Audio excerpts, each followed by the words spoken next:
you will have to see the development in totality. What I find that generally, our young management students, they try for, one should try also, for a bigger dream and bigger ambitions. But at the same time, there are large parts of the country where development is yet to reach. There are disadvantaged areas, far-flung areas, underdeveloped areas, tribal areas where development is not reached. And I would submit before our young managers that given the opportunity, you accept those challenges of development also. Thank you very much. Thanks a lot. Request our chief guest for tonight, Dr. Rajkumar Sharma ji, Honorable Minister of Science and Technology, to bless us with his words.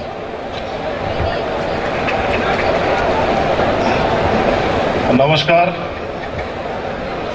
आप चौधरी साहब ने जो welcome speech दिया, मैं सच बता रहा हूं कि एक एनर्जी से आ गई कि इतने जोशीले। आप कितने साल के हो गए? 17 साल के लड़के सुबह 10 बजे तक सोते रहते हैं, उनके मुंह से आवाज नहीं निकलती, चाहे अंधेरे में कुछ भी निकाले हो। तो जब घूमर का कार्यक्रम कराए तो एक नाइट का कार्यक्रम भी हमने रख लिया, एक सिंगर को बुलाया। जैसे आज राजकुमार क्या करें, ये लड़के तो परेशान हो रहे हैं। मैंने कहा ये जो लाइट है इसको उधर मोड़ दो आप, और लाइट को जैसे लड़कों की तरफ मोड़ी उसके बाद में शांति रही पूरे प्रोग्राम में, क्योंकि अंधेरे के अंदर तो क्या कोई बोल लेता है।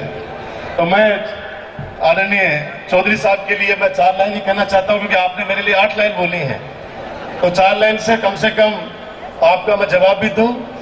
चौधरी साहब के लिए स्पेशल कि आपका तो हर अंदाज ही निराला है, आपका तो हर अंदाज ही निराला है, आपने हर गम को खुशी में ढाला है।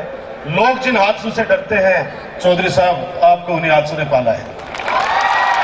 ये इंस्टीट्यूट के अंदर आज पधारे जनाब डॉक्टर मोहब्बत मंजूर आलम साहब, डॉक्टर वीवी सदामते जी, डॉक्टर मिस्टर आर.के. चौधरी जी, सभी शंकरा परिवार से जुड़े शिक्षक शिक्षिकाएं, मेरे युवा साथियों, और शंकरा परिवार से जिन्होंने मेरा परिचय कराया, विशेष तौर से मेरे यूनिवर्सिटी के साथी चंदन सारन और आर.सी. तिवारी साहब, और सभी जो भी स्पेशल गेस्ट आए, सबको मेरा नमस्कार।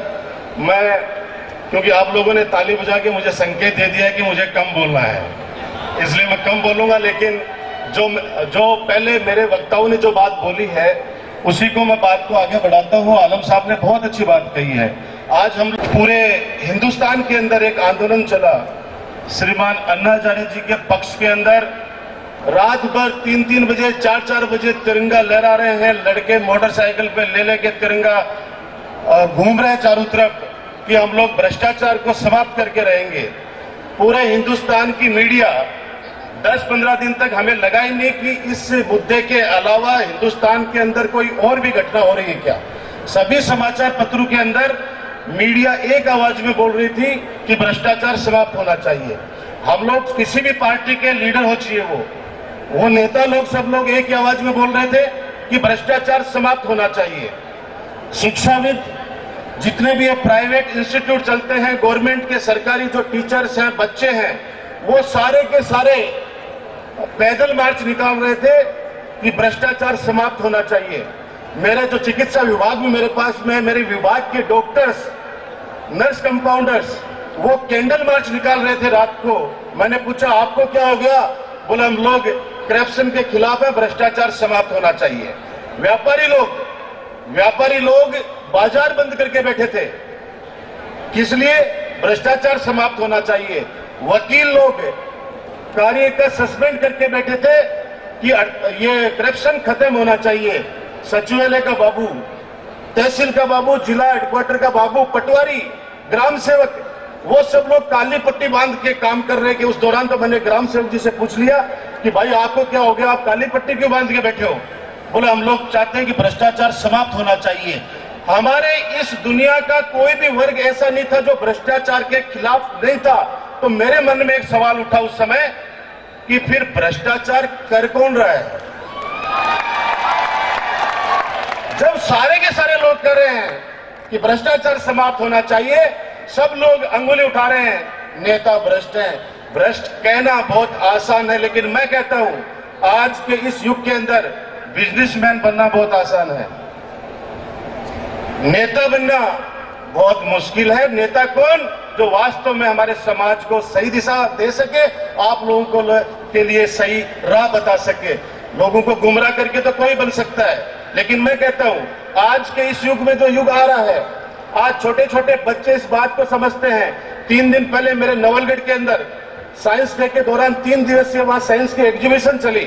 वहां पे एक प्ले किया बच्चों ने, और प्ले के दौरान वो बताना चाहते थे, छोटे छोटे बच्चे थे, उन्होंने अकबर बीरबल सबका गेटअप तैयार कर रखा था, और मैं बैठ गया कि मैं पूरा का पूरा इनका कार्यक्रम देख के जाऊंगा। उन्होंने कहा कि आज के इस तारीख के अंदर हम लोग हमारे प्ले से बताना चाहते हैं कि शिक्षक, नेता, अधिकारी सबकी इज्जत कितनी कम हो गई है। हर आदमी कहता है, हम लोग गांव के अंदर जाते हैं तो ताश खेलने वाले उठते थोड़ी हैं, उनको कोई कहता है मंत्री जी है तो बोले काम होगा तो अपने आप आ जाएगा मेरे पास में। अगर कोई पहले कोई जमाने के अंदर गांव का बुजुर्ग आदमी अगर पास में से निकला तो मैं दावे के साथ कह सकता हूं कि रास्ता बदल लेते थे युवा, बच्चे बदल लेते थे कि गांव का बाबा आ रहा है साइड से निकल लो। और आज उनके साथ बैठ के वो ताश खेलते हैं। कहते हैं कि मंत्रियों की, राजनेताओं की इज्जत कम हो गई, शिक्षक यानी गुरु की इज्जत कम हो गई, कलेक्टर, एसपी, अधिकारियों की इज्जत कम हो गई। लेकिन मैं कहता हूं आज के इस युग में हम लोग तो बहुत दूर की कौड़ी है।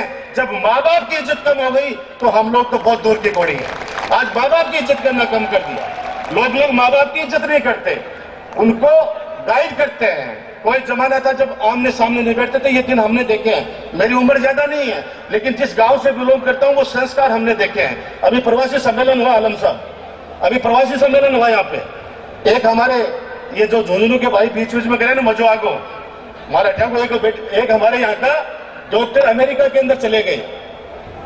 उन्होंने प्रवासी सम्मेलन के अंदर राजस्थान के हमारे ऑनरेबल चीफ मिनिस्टर में बैठे थे, हम लोग सब बैठे थे। तो उन्होंने सवाल किया कि मैं सीएम साहब आपसे कुछ पूछना चाहता हूं। तो उन्होंने कहा पूछिए।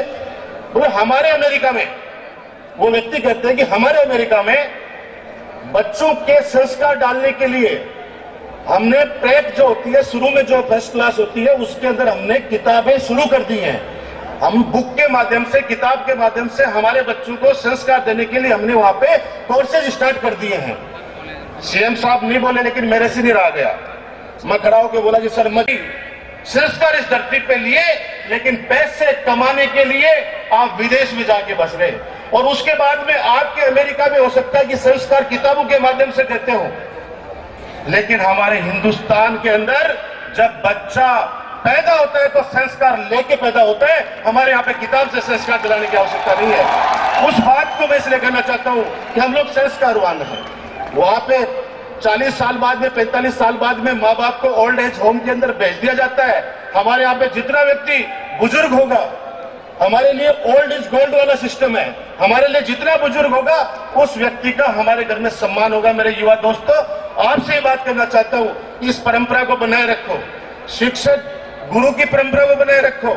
उन बच्चों ने जो बात कही, उन बच्चों ने, अकबर जो दरबार में बैठा था, उस अकबर ने ये कहा कि बीरबल को, अकबर और बीरबल के बारे में शायद आप नहीं जानते होंगे, तो नहीं जानते होंगे, मुझे पता है, क्योंकि आज के बच्चों को कोई पूछे कि भगत सिंह कौन था तो वो सन्नी देओल और अजय देवगन को बताते हैं। तो सच्चाई है, क्योंकि इतिहास फिल्मों को देख के बनता है। आप लोगों को लगता है कि अजय देवगन ये भगत सिंह है, लेकिन भगत सिंह का अगर आप हिस्ट्री पढ़ोगे तो आपको पता चल जाएगा कि वास्तव में क्या। लेकिन दुर्भाग्य इस देश का कि आज के इस जमाने में फिल्मी हीरो हीरोइन का तो सब लोग सारा बायोडाटा बता दोगे सब कुछ, लेकिन जिन्होंने हमारे इस देश को आजाद कराया उसके बारे में बहुत कम लोग जानते हैं। तो उन बच्चों ने जो, चौधरी साहब जो बात कही वहां पे, उन्होंने कहा, जब अकबर ने बीरबल को कहा कि बीरबल जाइए, मेरे स्टेट के अंदर कितने लोग हैं जो अपनी बीवी से नहीं डरते, उन लोगों को आप छांट के लाइए, और उन लोगों को भी छांट के लाइए जो अपने गुरु से डरते हैं, जो गुरु से डरते हैं। 2 प्रकार के बच्चों को भेज दिया अलग अलग। उन्होंने कहा कि बीरबल ने कि साहब मेरे को 50 अंडे चाहिए और 5 घोड़े चाहिए अलग अलग कलर के, और वो घोड़े को और अंडों को लेके